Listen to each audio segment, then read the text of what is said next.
Haribol, welcome and Hare Krishna on this fantastic Friday event. I hope that all of you are doing fine in the service of the Lord and also in your exploration of Krishna consciousness and your exploration of self-realization. Om Tat Sat. We are reading from the light of the Bhāgavata, a beautiful rendition of Bhakti Vinodha Swami Prabhupada, an extract from the 10th canto, the wonderful description of Vrindavan after the rainy season, and how Prabhupada is applying these things to in a modern context and explaining it. So these are very beautiful explanations, and we are trying to go through them and reflect on our daily life. It's like daily Bhagavat application of it. At night, by the grace of the moonlight, the clouds in the sky can be seen moving. Yet the moon itself also appears to be moving, just as a living being appears to be moving because of false identification with matter. At night, in the rainy season, the moving clouds reflecting the moonlight make the moon appear to be moving. This is called illusion. The spirit soul or the living being is the root of all the activities of the material body. But because of illusion, the spirit soul remains covered by the gross and subtle material bodies. Thus covered, the conditional soul identifies with the material body and becomes subject to the sense of false ego. The false ego obliges a living being to consider his material body to be his self, the offspring of the body to be his children, and the land of the birth of the body to be an object of worship. Thus, the living being's conception of nationalism is another type of ignorance. Because of ignorance, a living being identifies himself with the land of his birth and moves with the misconceptions of national ideas. In fact, however, a living being does not belong to any nation or species of life. He has nothing to do with the body, as the moon has nothing to do with the moving clouds. The moon is far away from the clouds and is fixed in his own orbit, but illusion presents a scene in which the moon appears to be moving. A living being should not float with the misconception of the temporary body. He must always know himself to be transcendental to the bodily identity. This is the path of knowledge, and complete knowledge fixes the living being in the orbit of spiritual activities. The spiritual living force is always active by nature. By illusion, his activities are wrongly directed in relation with the body. But in the liberated condition of complete knowledge, his activities are conducted in spiritual devotion. Liberation does not mean stopping activities. It means being purified of illusory activities and becoming transcendental to relations with the gross and subtle bodies. Hare Krishna. Jai. Omagyan Timirandasya Gyananjana Shalakaya Chakshurunmritamena Tasmai Shri Gurave Namaha. Jai Shri Prabhupada. What a beautiful verse. We are talking about relative motions. You can experience the same thing if you're sitting in a train. Sometimes you wonder whether your train is moving or the other train is moving. You know, has it happened to you? In the railway station, you're sitting next to the window. It's happened quite a few times to me. And I get shocked. Oh, the train is moving. But actually, it's not moving. It's the other train that's moving. So relatively, we can think that we are moving. But actually, we are not moving. We are stationary. So this is an illusion. Similarly, Prabhupada is explaining here in the Bhagavatam that's mentioned here. Na rarajo rupaschannaha swajotsnya rajitay ganaihi ahamatya bhashitaya swabhasha purusho yata. During the rainy season, the moon was prevented from appearing directly by the covering of the clouds, which were themselves illumined by the moon's rays.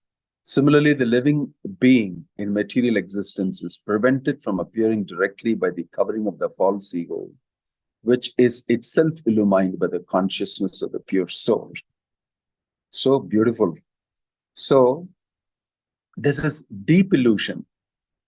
It has to be explained by somebody to us. Here, Bhagavatam is explaining to us, and Prabhupada is giving a brilliant commentary.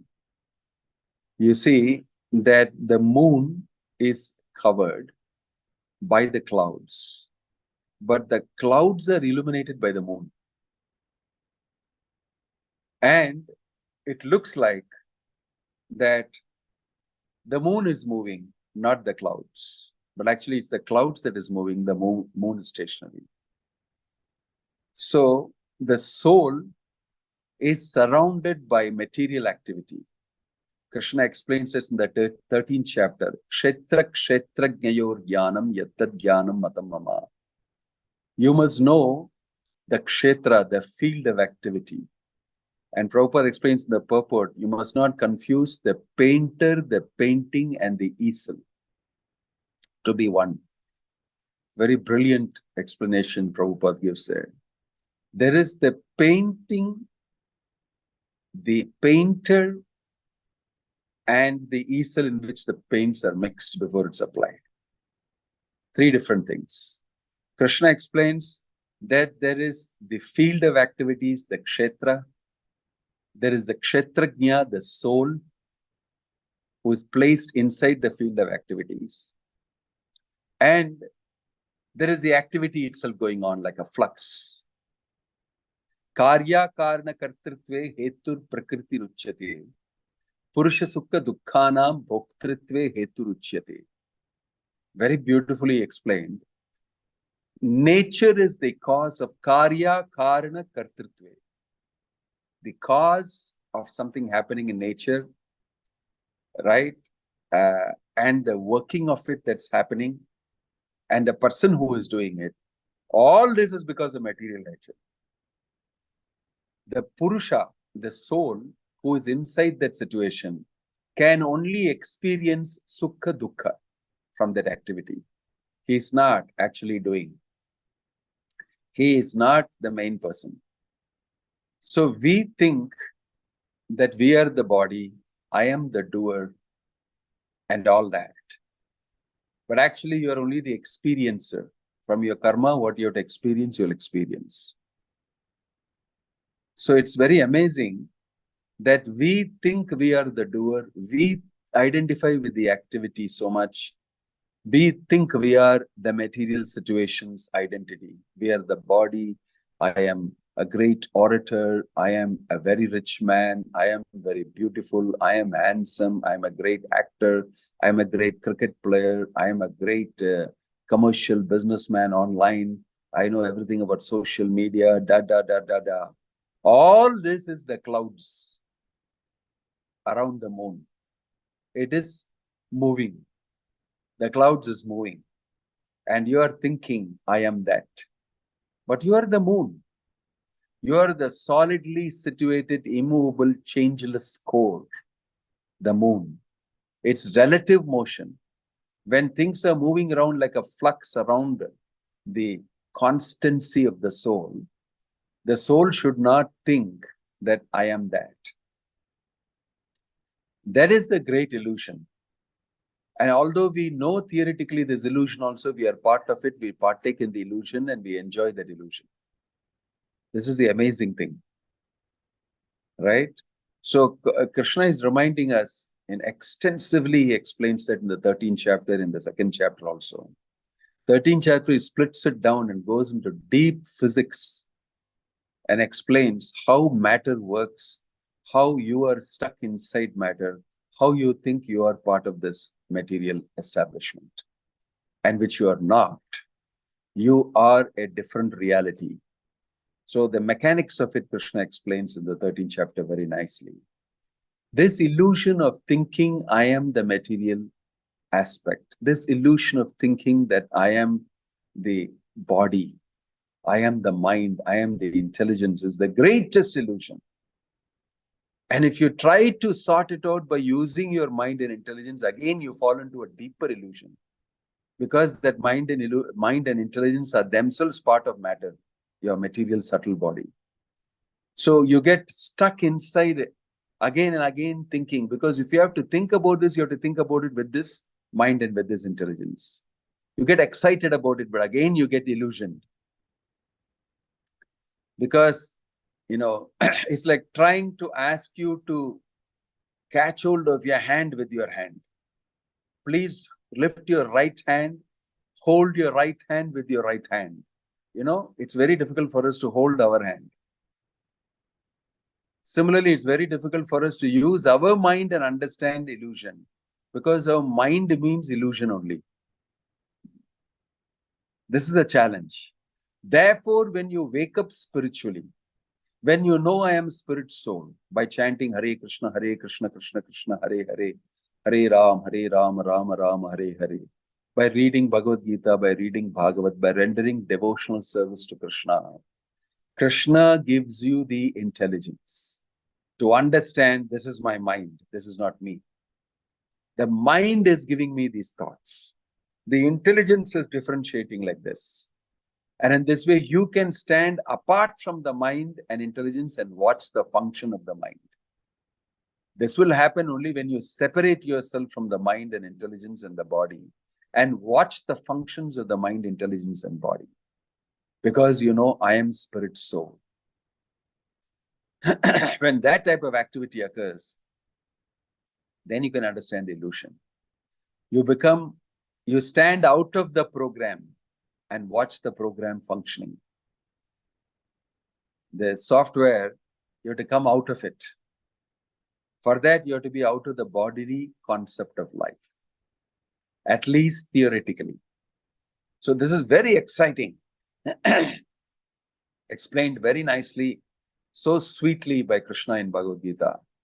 And he's saying that you're getting cheated. You're being made a fool by material nature. Right? If you think that I am the doer, ahankara vimudhatma kartaham iti manyate, then you are a super fool. Vimudha. Mudha means fool. Vimudha means super fool. Out of interest in us, Krishna is telling us, don't be foolish. Understand what I'm saying. You belong to me. Mamaivam sa jiva loke jiva bhuta sanatana. Right? So, this is illusion.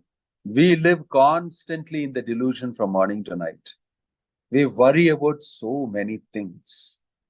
We are stupidly happy about things that are fleeting. We think we have achieved something. But actually, the real wealth is in Krishna consciousness. The real wealth is an understanding I am spirit soul, a servant of Krishna eternally, and service to Krishna is everything. If I serve Krishna, I wake up as original spirit soul in my original constitutional position. And that waking up, it makes all the difference. Whatever difficulties I may have in this world according to my karma will not matter anymore. Will not matter anymore. Whether it is enjoyment or it is suffering, both will become equal. Samaloshrashma kanchana. That a stone and a gold look same to that person. Because he becomes transcendentally situated. He wakens up to the idea that he is spirit soul beyond this body. That is an exciting moment. It is mentioned that self-realization is so exciting. Self-realization is so rewarding. Self-realization brings you immense happiness. Amritasya, shashvatasya, sukhaiti kantikasya cha. Krishna describes this. It is nectarian happiness. To understand that, wow, I don't belong to this anymore. I am not the mind, I'm not the intelligence, I'm not this material situation, I'm not this material body. I am a free spirit soul. I am eternal. I am part and parcel of the Supreme Godhead Krishna. That understanding gives you immense happiness. That's why it's called Ananda, bliss. It's not called Sukham. Sukham aindriyakam daityat dehayogena dehina sarvatra labhyate devat yata Yata dukkham ayatnatah. Just like dukkha, it will come to you without you asking. Sukham also will come to you. Material sense gratification will come to you without your asking, according to your karma. So this is not sukham, this realization of I am spirit, soul, part and parcel of Krishna. That is got to do with indriya, with your senses. This is of the soul. It's beyond the mind and the intelligence and the senses. The soul's happiness, that is Ananda. That is Ananda. That will be experienced, is a guarantee given. But right now, we don't know that. We have forgotten that. We've forgotten our identity. We've forgotten our relationship with Krishna. And we are wallowing in material identities, thinking I am this body, suffering many different types of mental agonies, physical agonies, fear, hunger, thirst, desire, hate, Ichcha dvesha samuttena dvandva mohena bharata. So many things are assailing us because we have forgotten our real self. We are accepting the material situation as real and we suffer. So this is illusion. That's why it's mentioned, first thing is to crack the bubble of illusion. When you get out of that bubble of illusion only, you can see the truth. What you think is the truth is not the truth. What you think is reality is not real. This is the first lesson we can learn from here. The moon is not moving. But for you, the moon is moving and the clouds are stationary. It's the other way around. It's the cloud that is moving. The moon is stationary. It's the spirit soul that is solidly situated stationary. And around the spirit soul is the flux of matter and its activities. So that is moving, that is temporary, and that is the experience you're going up and down in this world. That is not important. That is temporary and it happens to everybody. What is important is the solid constancy of the soul. Right? I often explain this by, when we used to go for this panihati in the stream, we have all these huge rocks in some places. Long back, I think we went to one of those rocks inside the water and sat down there and did kirtan. The rock is very smooth. The rock is solid. Stream is flowing around the rock. Stream is flowing around the rock.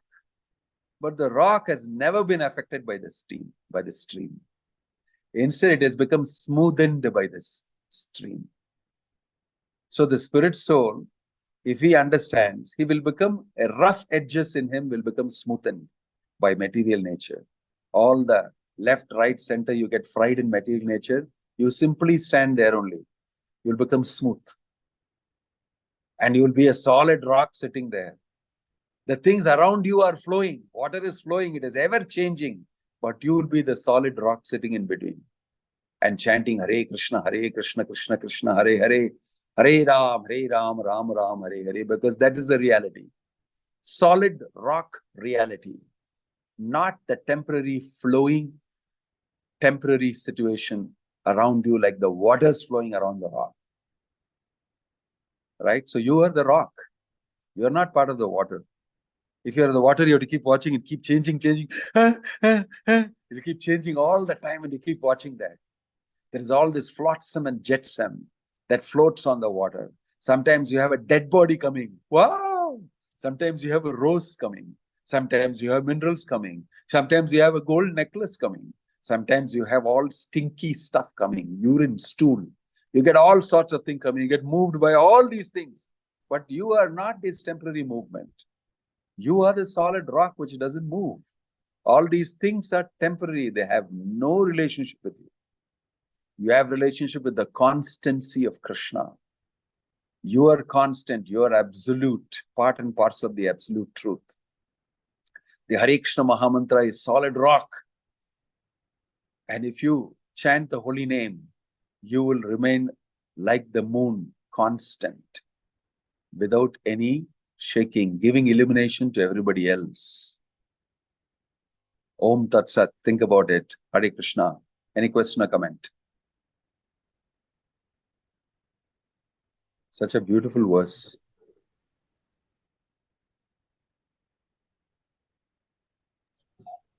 Hare Any Krishna question or Maharaj. comment? Hare Krishna Maharaj. Yeah. Maharaj, you said in the class that we should not identify, we should not use intelligence and mind to get that scriptures, like teachings and everything. You should not use intelligence and mind. Because it's all created by the illusion, so you should not use that No, I using did not intelligence. make the statement you cannot use the mind and intelligence. I made the statement that the mind and intelligence will give you impressions. You utilize the mind only to understand illusion. That's the problem. If you're taking help of another personality, if you're taking help of Bhaktivedanta Swami Prabhupada's instructions, Krishna's instructions, a Vaishnava's instructions, then you can crack it. But if you rely only on your mind, then it is dangerous. The mind and intelligence with the help of another devotee, Vaishnava, then you can cut through illusion. Chindanti ko vidastasya ko na kuryat kataratim. Which person will not cut through this illusion?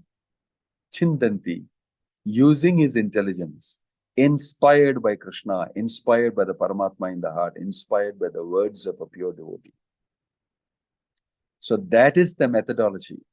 We have to still use the mind and intelligence, but you'll use it according to the instructions given by Krishna. If you use it alone without instructions of Krishna, without any association or anything on your own, you'll get cheated.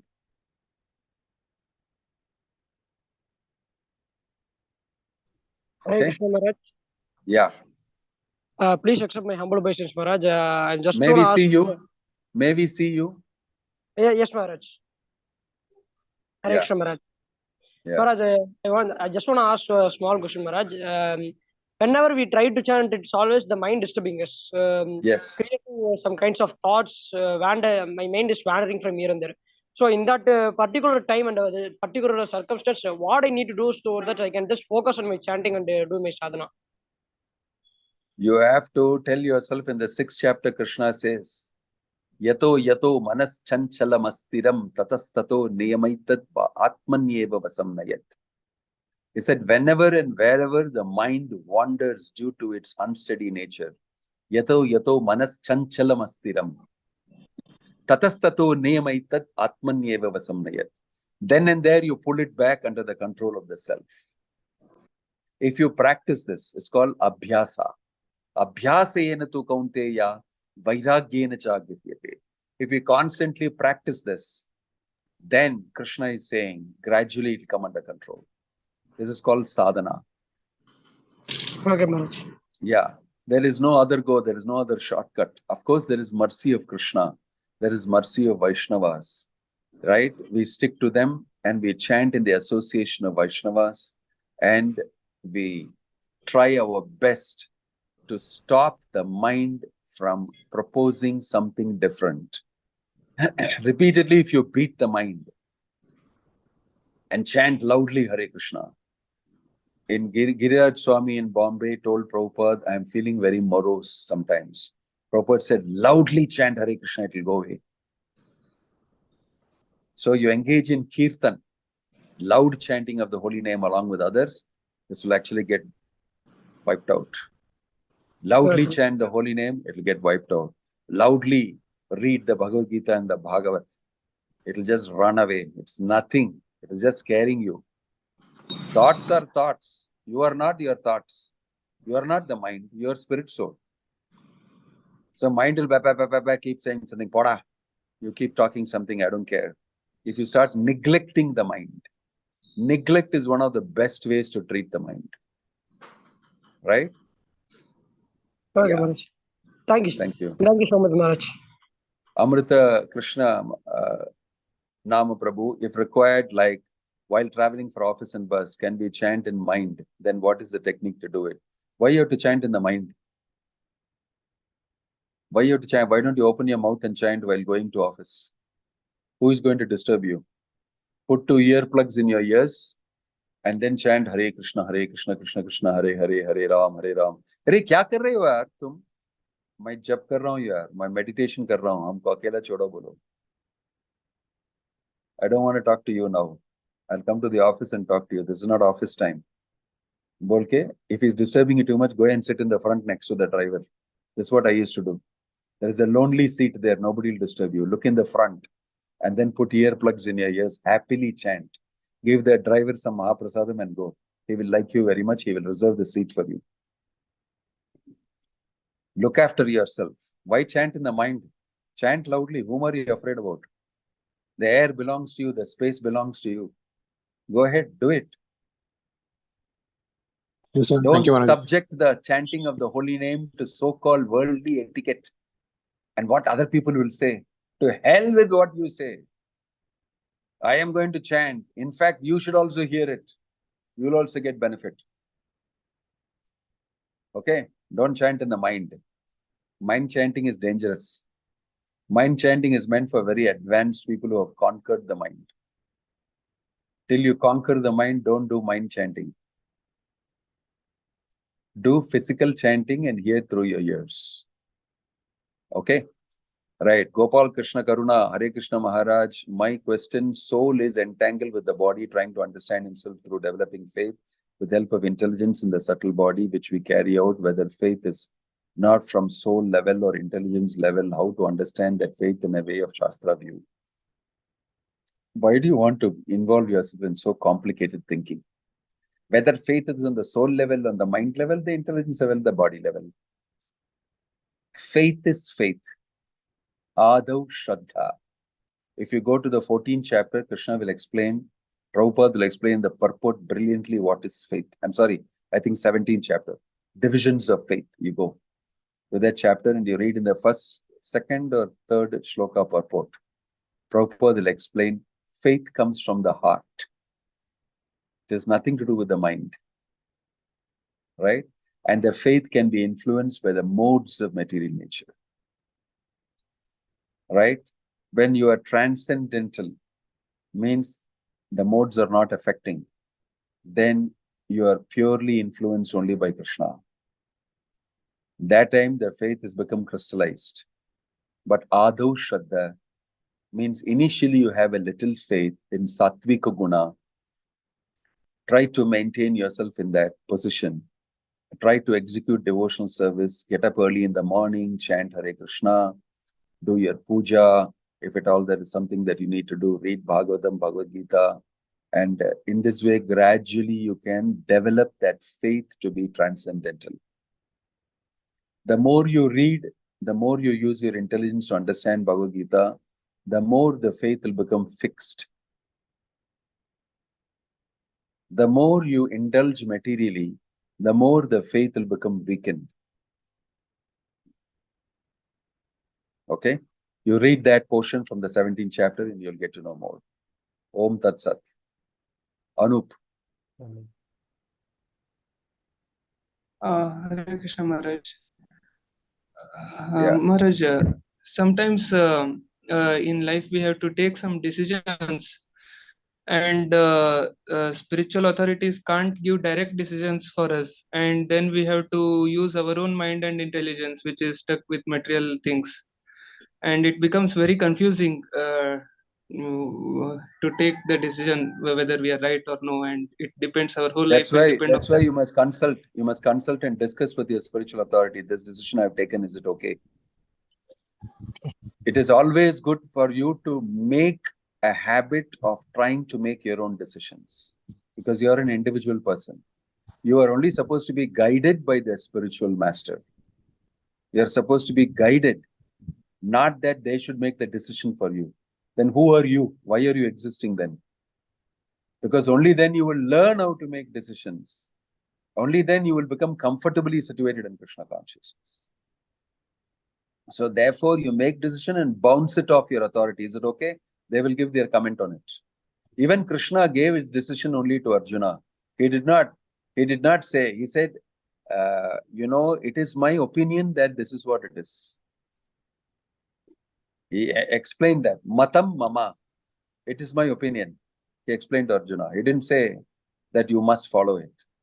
It will be good for you if you think like this. It will be good for you. This is my opinion. That's how he put it. Even the great Krishna, the Supreme Personality of Godhead, he didn't make decisions for Arjuna. You can read the whole Bhagavad Gita.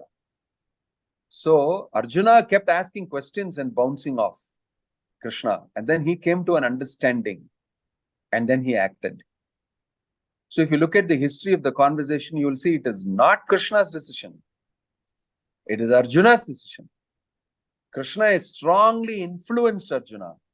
And Arjuna has decided to accept that influence because using his intelligence, he has understood that this is correct. So both are true. That Krishna influenced Arjuna. And Arjuna used his influence, whether should I do this or not. It's not that everybody who tries to influence us, we should give ourselves to him.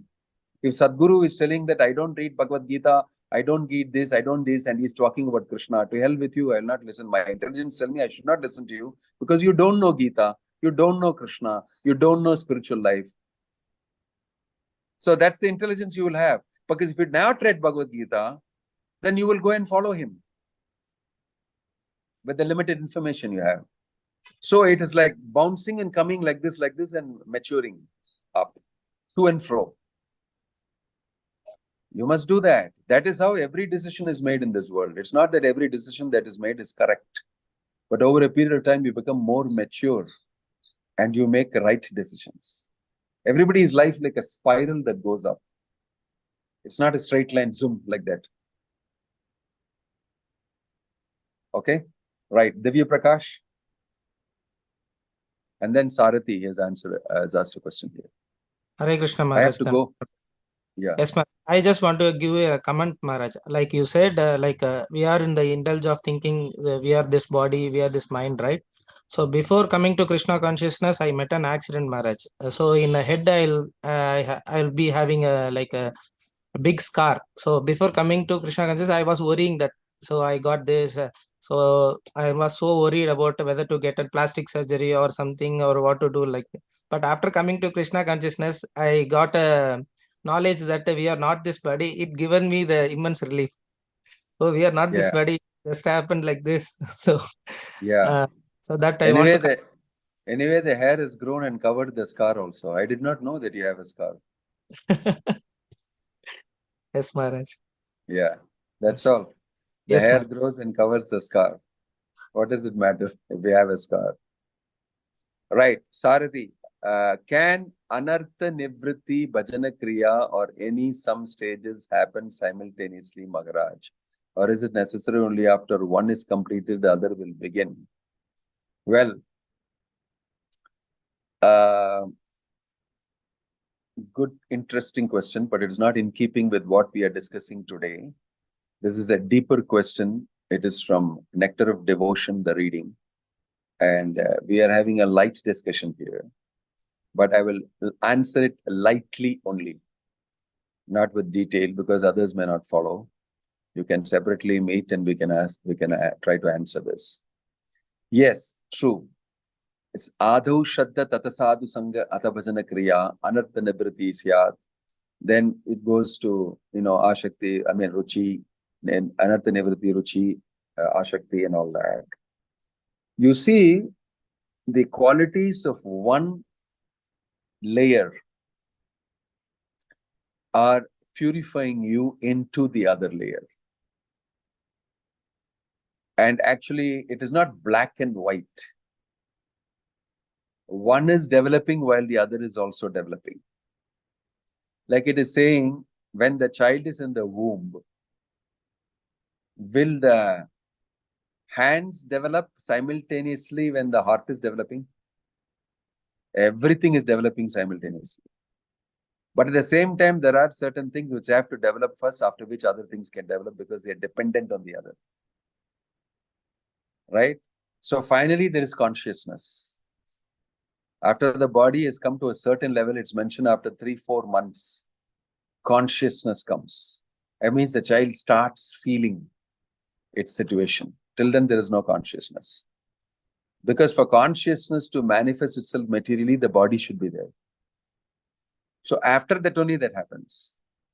But till then that is being developed. Like that, sometimes certain stages are dependent on the previous stage. But that doesn't mean that consciousness is not developing. Consciousness is already there in the spirit soul, but it is not manifesting itself. Similarly, that bhajana kriya you're doing, you're not doing it good enough. Because if you do it good enough, anartha nivritti will happen.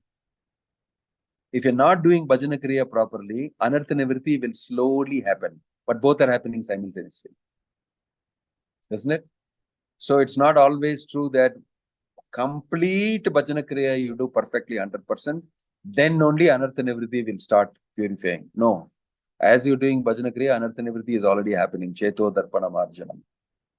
Simultaneously it's happening. As you perfect your bhajana kriya, your anartha nivritti also becomes perfected. So simultaneously both are also happening and also not happening. Okay? Thank you, Maharaj. Yeah. Thank you, Maharaj. Hare Krishna. Om Tat Sat. Thank you, Keep the Maharaj. fantastic Friday moving ahead. Make it more and more fantastic. Yes, Maharaj.